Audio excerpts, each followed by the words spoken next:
પારિવારિક ઝઘડામાં જમાઈએ મહિલા સાથે મળી સસરાની હત્યા કરી નાખી હતી।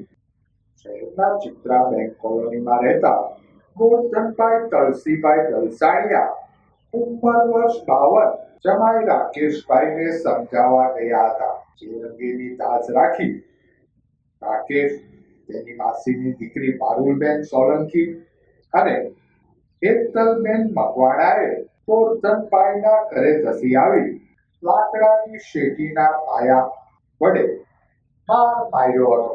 આ ઉપરાંત પારુલબેને ઉશ્કેરાઈને ગોરધનભાઈના માથા પર પેવર બ્લોકનો જીવલેણ ઘા ઝીકી દીધો હતો। લોહીલુહાણ હાલતે ગોરધનભાઈને સારવાર અર્થે સરટી હોસ્પિટલમાં ખસેડાતા ફરજ પરના તબીબે તપાસી તેઓને મૃત જાહેર કર્યા હતા। બનાવ અંગે મૃતકના પુત્ર સંદીપભાઈની ફરિયાદના આધારે પોલીસે રાકેશ કુકવાવા, પારુલબેન સોલંકી અને હેતલબેન મકવાણા વિરુદ્ધ ગુનો નોંધી આરોપીઓને ઝડપી લેવા ચક્રો ગતિમાન કર્યા હતા। બોરતળાવ પોલીસ સ્ટેશનના જે ચિત્રા વિસ્તાર છે ત્યાં બેંક કોલોની આવેલી છે, ત્યાં કૌટુંબિક ઝઘડા જે છે હતા તે હત્યામાં પરિણમ્યો છે।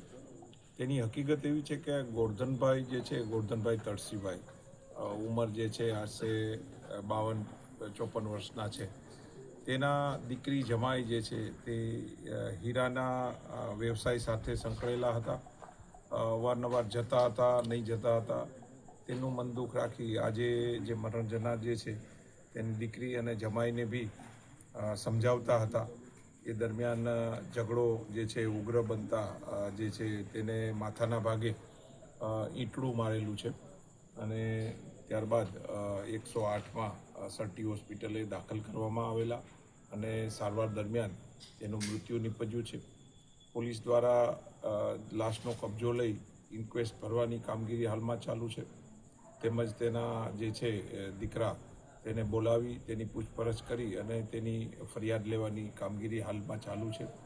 પોલીસ દ્વારા જે આરોપી જે છે સંદિગ્ધ તેને અટક કરવા માટે એક ટીમની રચના કરવામાં આવેલી છે અને વહેલી તકે આરોપી ઝડપી કરવાની પોલીસ કટિબદ્ધ છે। અને આ પ્રાથમિક વિગતમાં તેની દીકરી અને જમાઈ અને બીજા જે છે તેની સાથે ઝઘડો હતો એવી પ્રાથમિક વિગત છે।